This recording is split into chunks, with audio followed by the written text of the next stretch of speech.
제가 2주 전에도 요나서 1장 본문으로 말씀을 나누었었거든요. 요나가 차라리 낫다. 사실 이 앞에는 나보다 낫다, 우리보다 낫다, 한국 교회보다 낫다라고 하는 목적어를 사실 빼놨었습니다. 요나서를 묵상하면 묵상할수록, 읽으면 읽을수록, 사실 제가 이번 주보 낼 때에도 요나에게서 나를 보다라고 하는 주제를 적어 놓았는데, 어제 또 하나님 말씀을 묵상하고 설교 준비를 하고 그러다 보니까 또 주제가 바뀌었어요. 그래서 주제를 하나님께 실망이라고 하는 제목으로 바꾸었습니다. 왜 그런지 오늘 함께 말씀을 나누어 보도록 하겠습니다. 1절을 보니까 여호와의 말씀이 아미떼의 아들 요나에게 임하였다라고 말합니다. 하나님의 음성을 들어보신 적 있습니까? 오늘날에는 더더욱 하나님의 음성을 우리들의 인간의 언어로, 육성으로 들려지는 일이 거의 없습니다. 왜냐하면 하나님께서는 우리에게 완벽하고 완전한 하나님의 말씀을 우리에게 주셨기 때문입니다. 이 성경을 통해서 하나님의 뜻을 우리가 다 받을 수 있기에 하나님은 오늘날 인간의 육성으로 사람들에게 말씀하시지 않습니다. 그런데 이것이 오늘날에만 그런 것이 아니라 요나 선지자가 활동하던 시기에도 그랬습니다. 모든 선지자가 하나님의 음성을 육성으로 듣고 예언하고 활동하고 사역했던 게 아닙니다. 대부분의 선지자들이 대부분의 인생 속에서 성경을 가지고 그리고 그 현 상황을 보고 하나님의 뜻을 전하며 예언을 했던 것이 대부분입니다. 그러기에 오늘 이 본문에 요나에게 임한 하나님의 말씀이라고 하는 것은 아주 특별한 것입니다. 그러기에 요나에게 임했던 이 말씀은 상당히 충격적입니다. 여러분, 변화산에서 제자들이 하나님의 음성을 들었을 때에 그들이 횡설수설합니다. 무슨 말하는지도 모르고 황홀한 것 가운데에 그가 여기다가 초막을 셋을 짓기 원한다고 말을 합니다. 하나님의 음성이 그와 같아요. 사람으로 하여금 당황하게 하고 너무나도 놀랍고 충격적이고 이루 말할 수 없는, 형용할 수 없는 감정을 갖게 만들죠. 그런데 요나에게 이 하나님의 음성보다 충격적인 것은 내용에 있습니다. 2절을 보니까 너는 일어나 저 큰 성읍 니느웨로 가서 그것을 향하여 외치라 라고 말합니다. 니느웨로 가서 외쳐라. 여기서 이 외치라고 하는 히브리 단어는 회개를 촉구하라라고 하는 의미가 담겨져 있습니다. 그러니 요나에게는 이 내용이 아주 충격적이었던 거예요. 지구 반대편에 있는 고대 중국이나 남극에 가서 복음을 전하라고 했어도 이 정도로 충격적이진 않았을 것입니다. 여러분 아십니까? 니느웨는요, 전설적인 도시입니다. 여러분이 잘 아는 것처럼 창세기 10장을 보게 되면 바벨탑 사건이 나오는데 그 성과 탑을 쌓았던 인물이 바로 영웅 니므롯이라고 하는 사람입니다. 이 사람에 의해 건설된 도시가 바로 니느웨입니다. 오랜 역사 속에서도 전혀 퇴색하지 않고 도리어 아수르라는 제국으로 번성하여 주변 나라들을 집어삼키며 확장해 가고 있던 당대의 초강대국의 수도였죠. 그래서 요나에게는 이 니느웨가 좋은 의미로서의 전설이 아니라 나쁜 의미로서의 전설이었습니다. 가장 오래된 도시로서 최고였지만 가장 최악의 도시, 가장 웅장하지만 가장 타락한 도시, 가장 강력하지만 가장 잔혹한 도시, 가장 문명화되었지만 가장 비인간적인 도시가 바로 니느웨였습니다. BC 722년에 북이스라엘이 멸망합니다. 멸망시킨 나라가 바로 이 니느웨를 수도로 갖고 있는 아수르입니다. 아수르가 얼마나 잔인하게 이 북이스라엘을 멸망시켰는지 온갖 수치스러운 일들이 발생했습니다. 바로 여기에서 사마리아인이라고 하는 그 좋지 않은 칭호가 생겨납니다. 예수님이 활동하던 당시에 바리새인과 서기관들은 사마리아인을 경멸하고 짐승 취급을 했습니다. 그랬던 이유가 바로 아수르라고 하는 이 나라에 의해 멸망당하면서 혼합 정치로 그 유대인들이 끔찍히나 중요시 여기는 순수 혈통을 잃어버린 것에서부터 기인했던 것이죠. 그러니 니느웨는 죄악의 도시일 뿐만 아니라 원수의 도시였기 때문에 요나로서는 하나님의 이 충격적인 말씀, 음성을 듣고서도 거부할 수밖에 없었던 그런 도시였던 것이죠. 제가 오늘 본문을 살펴보면서 요나가 또 왜 하나님의 말씀에 불순종하고 거부했는지 또 하나의 이유를 또 발견해내었습니다. 열왕기하의 기록을 보면 요나는 가드 헤벨이라는 지역 사람으로 스불론 지파 사람이고 그가 살던 시대는 여로보암 2세라는 것을 알 수 있습니다. 그가 활동하던 여로보암 2세의 치세는요, 이스라엘 역사상 가장 넓은 영토를 가졌던 때입니다. 우리로 따지면 강개토 대왕 같은 시대였습니다. 넓은 땅만큼 강력한 힘과 권력을 갖고 있을 시기였어요. 그러나 내면적으로는 부패와 타락이 절정에 이르렀던 시기였습니다. 여러분, 성경을 보면 북이스라엘을 대상으로 쓰여진 소선지서가 2권밖에 없습니다. 소선지서가 13권이나 있는데 북이스라엘을 향해서 2권의 책이 쓰여졌습니다. 그것이 바로 호세아와 아모스서입니다. 이 두 선지자가 활동했던 시기가 바로 여로보암 2세입니다. 그러니까 시대적으로 얼마나 타락했는지를 여실히 보여주는 것이죠. 그러니까 요나는 속으로 생각했을 것입니다. 원수의 나라 니느웨가 아니라 나의 백성, 나의 나라인 이스라엘을 향해 보내져도, 그들을 향해 복음을 전하고 그들을 향해 외쳐도 부족하다고 생각하던 그때에 오히려 이스라엘보다 더 부강한 나라이고 잘 사는 나라이고 그 당시 세계 최강대국인 니느웨에 간다라는 것이 이해가 안 됐던 것입니다. 이것은 마치 일제강점기에 고통당하는 조선에서 목회자를 일본으로 파견한 것과 같았죠. 우크라이나는 지금도 전쟁 중입니다. 이런 전쟁 중인 상황에서 러시아로 선교사를 파송하겠다고 하는 것과 다름없는 그런 일이었습니다. 그러니 아무리 하나님의 음성이 들렸어도, 하나님의 뜻이 무엇인지 알지라도 이해가 안 되고 공감도 안 되고 순종이 안 되는 것이었습니다.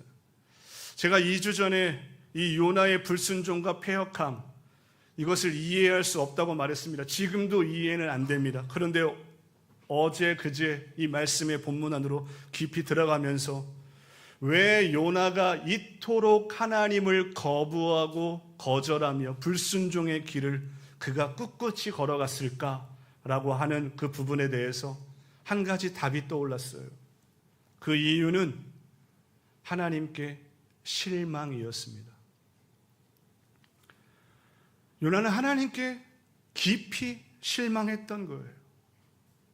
이 두 가지 이유가, 내가 그렇게 사랑하고 내가 그렇게 신뢰하고 믿었던 하나님, 그런데 고국을 처참히 멸망시킨 니느웨에 가서 복음을 전하라? 지금 우리 나라가, 내 나라가 멸망하기 직전인데 이 나라에 복음을 전해도 현찬을 파내 그 나라에 가서 복음을 전하라고 하는 하나님께 크게 실망한 것이죠. 여러분, 실망한 남편을 마주한 적이 있습니까? 없는 것처럼 꽁무니를 빼고 이렇게 가만히 계시는데, 믿었던 사람에게 실망을 당해보신 적 있으세요? 아마 아무 말도 하고 싶지 않고 얼굴도 보고 싶지 않고 마주하고 있는 것 자체가 곤욕이지 않습니까? 요나는 하나님께 실망했습니다.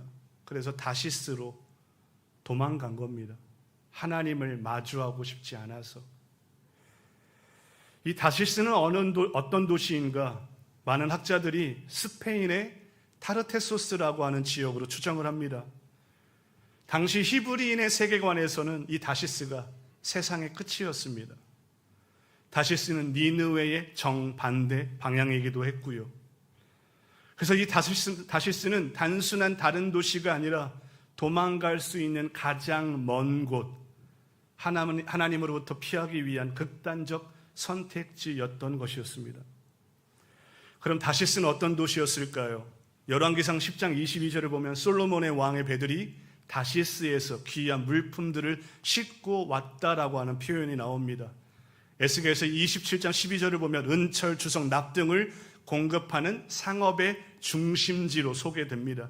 다시 말해서 다시스는요, 물질적 풍요와 안전한 도시, 그리고 피난처의 도시가 바로 다시스였습니다. 니느웨는 악독이 하늘까지 올라가 심판 앞에 놓인, 그래서 하나님의 은혜가 아니고선 돌이킬 수 없는 도시라고 말한다면 다시스는 하나님의 은혜가 필요 없는 도시였던 것이죠. 그러니까 다시스는 요나에게 하나님의 은혜와 무관한 곳, 심판이나 회개와 상관없는 도시였던 셈입니다. 다시스는 요나에게 있어 하나님 없이도 잘 살 수 있는 삶의 대안지, 또는 순종하지 않아도 괜찮은 제2의 길이었던 것이죠. 여기까지 한번 정리를 해보면 니느웨는 어떤 곳이냐? 불편한 사실들을 갖고 하나님 앞에 직면에 서야 하는 곳이었죠.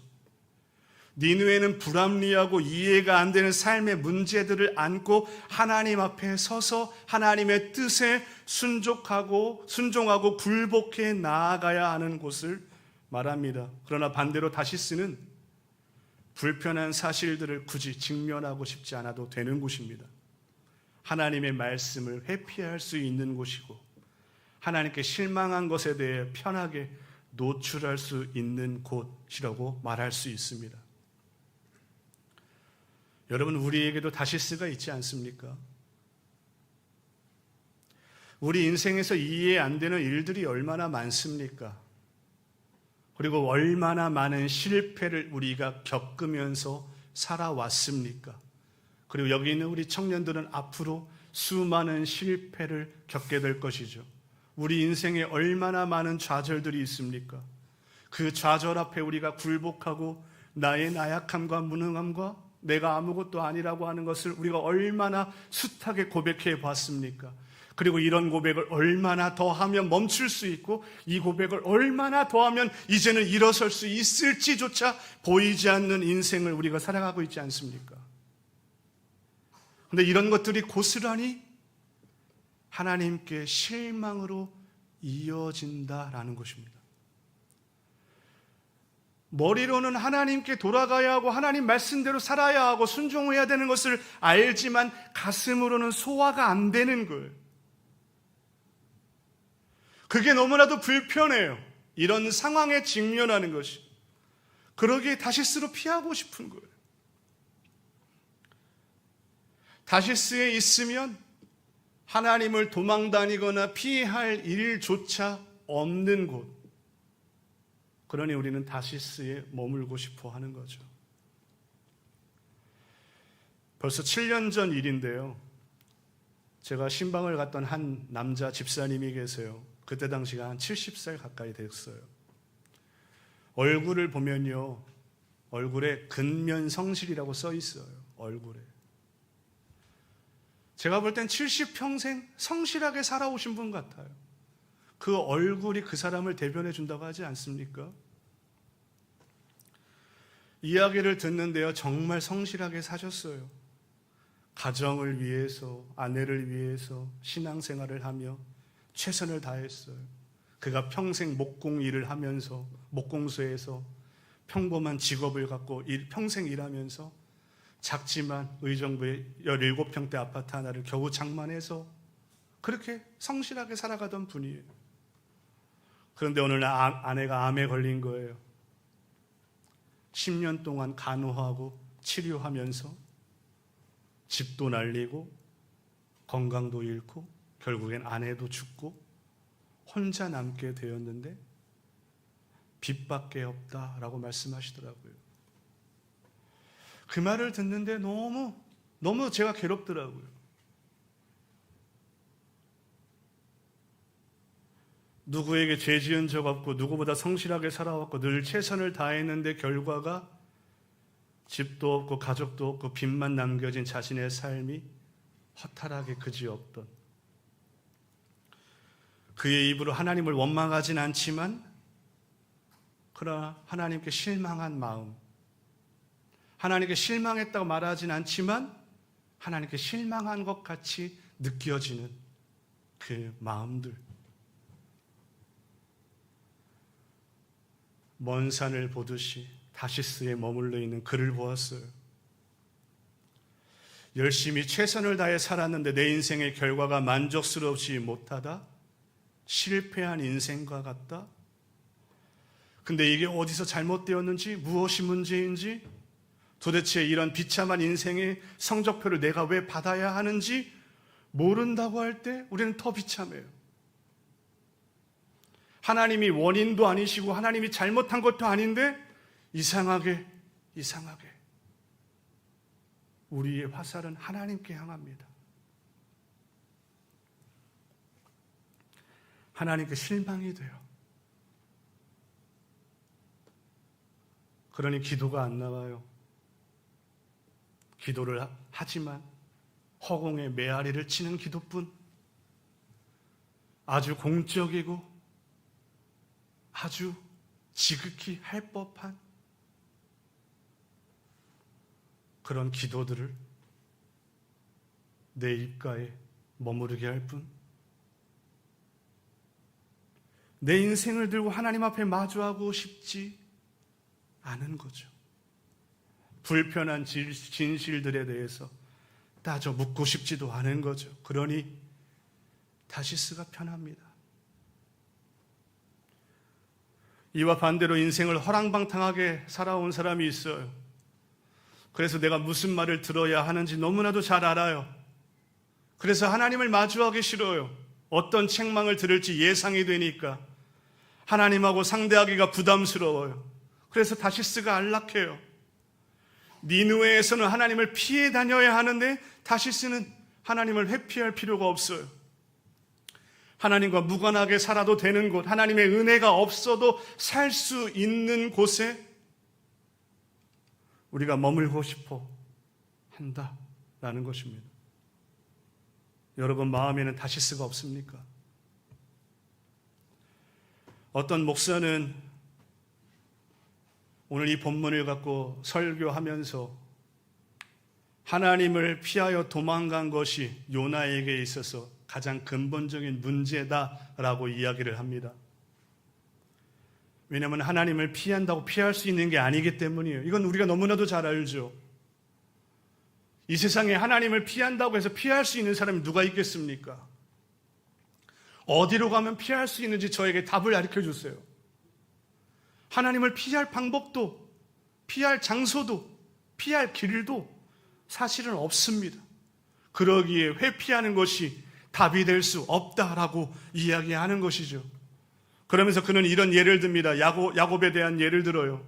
400명의 군사를 이끌고 야곱을 죽이러 오는 에서, 야곱이 살 수 있는 유일한 길은 하나님을 붙들고 씨름하는 것, 이것밖에 없다는 것이죠.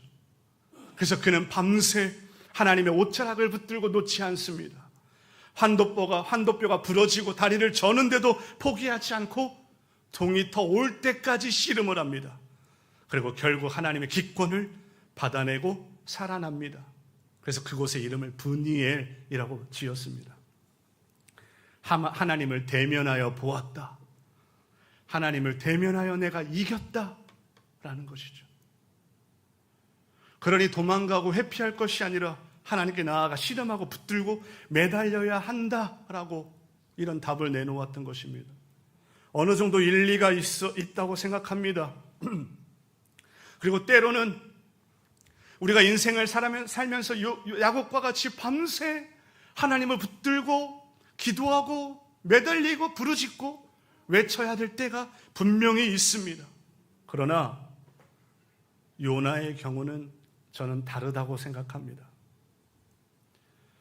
하나님께 실망해서 아예 꼴도 보기 싫은데 하나님을 붙들고 씨름하라고요? 하나님이 없는 것 같다고 말하는 내 자녀가 그 자녀에게 하나님의 말씀 붙들고 최선을 다해서 기도하라고 하는 이 말이 어떤 의미가 되겠습니까? 자기 인생에 하나님 살아계신 것 같지 않다고 말하는 자에게 하나님을 마주하고 끝까지 예배자로 참석하라고 하는 그 말이 무슨 소용이 있겠습니까? 이런 모든 말들이 요나에게는 아무 의미가 없는 것이었어요. 그는 하나님께 실망하여 하나님을 보고 싶지 않았고 하나님을 회피하여 도망가는 것 외에는 길이 없다고 생각했습니다. 저는 여기에서 길을 잃어버렸어요. 제가 어제 오후에 카페에 앉아서 이 부분에 대한 설교를 쓰고 묵상을 하면서 길을 잃어버렸어요. 그럼 답이 어디 있는가? 그럼 도대체 이 길을 잃어버린 자에게 길을 어떻게 내주어야 할까? 무엇이 우리에게 솔루션이 해결책이 될 수 있을까? 그래서 뜬금없이 나에게 날아온 것이 복음밖에 없구나. 복음밖에 없구나. 복음은요, 우리에게 이렇게 말합니다. 헛되고 헛되다. 너의 수고도 헛되고 네 땀도 헛되고 네 인생도 헛되어 모든 것이 바람을 잡으려는 것과 같다. 그렇지 않습니까? 우리는요, 살아있음을 증명하고 싶어요. 살아있음을 증명하고 싶어요. 반대로 죽은 자는요, 9평 아파트에 넣어 놓아도 불평이 없어요. 100평 강남 아파트에 넣어 놓아도 감흥이 없어요. 죽은 자는 말이 없습니다. 죽은 자는 평생을 청소부로 살아도 불평할 수 없고요. 죽은 자는 재벌로 살아도 자랑하거나 교만할 수조차 없어요. 문제는 우리가 살아있음을 끊임없이 증명하고 싶다는 이 욕구, 이것에 대한 우리의 이 마음, 허황된 갈급함.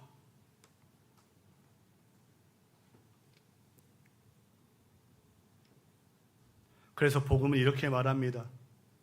너의 수고도 땀도 인생도 헛되다. 그걸로는 너가 살아있음을 증명해낼 길이 없다. 우리가 죽은 이유는 죄 때문이에요. 우리가 죽는 이유도 죄 때문이에요. 내가 지금 숨은 쉬고 있으나 내 영혼이 죽어 있다면 죄 때문이에요. 우리 주변에 예수 믿지 않는 그 수십억의 인구가 다 죽어 있어요. 왜요? 죄 때문에요. 죄의 문제를 해결하지 않고서는 살 수가 없죠. 그래서 끝없이 욕망이 끝이 없는 것입니다. 30평 아파트에서 40평 아파트로 가야 내가 좀 살아있는 것 같은데 이것도 금방 시그러들어. 또 50평으로 가야 되고 만족이 없어요. 1,000억을 가지고 있으면 만족하고 살까요? 아이고, 윤 목사님 1,000억 가져본 적이 있어요? 없어요. 예. 없어요. 그런데 성경이 그렇게 말해요. 1,000억을 가지고 있어도 만족함이 없어요. 그래서 그들은 2,000억을 벌려고 하는 거고요. 왜 그렇습니까? 내가 살아있음을 끊임없이 증명하고 싶은 거예요. 그런데 이런 식으로는 절대 불가능하다.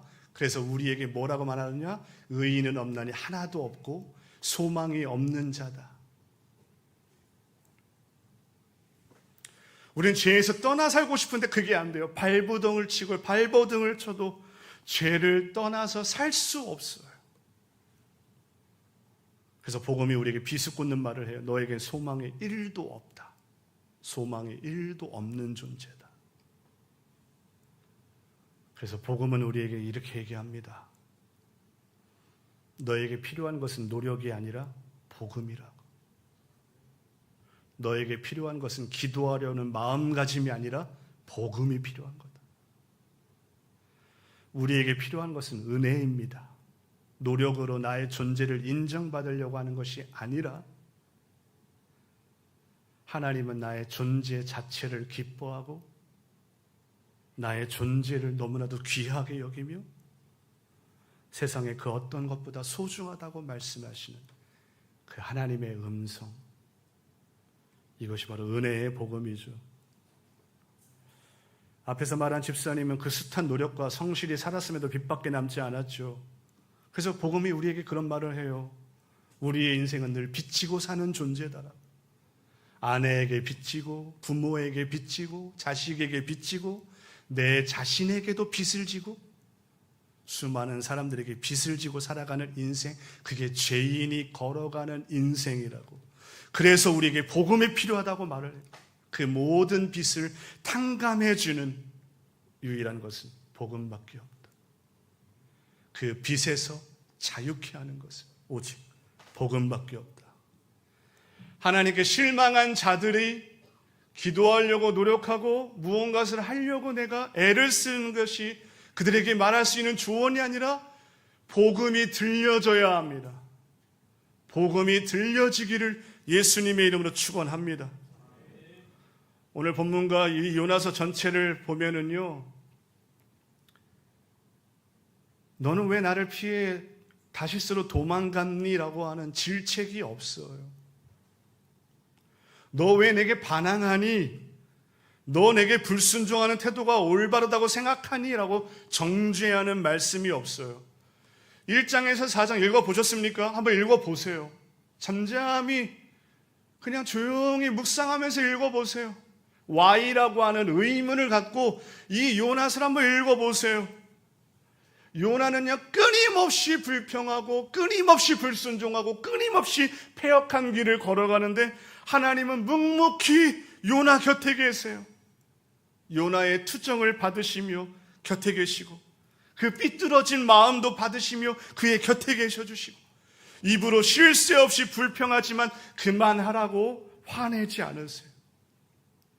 요나서에는 예수의 이름도 복음이라는 단어가 등장하지 않지만 복음의 홍수가 흘러가고 있어요. 이 요나에게는 복음이 필요했던 것입니다. 하나님께 실망한 분 계십니까? 길을 잃고 방황하시는 분 계십니까? 아니면 승승장구하며 교만하고 어깨에 힘이 들어가신 분이 계십니까? 우리 모두에게 다 이 복음이 필요합니다. 그 복음이 여러분과 가정, 자녀들, 우리 교회와 더 나아가 한국교회에 흘러들기를 축원합니다.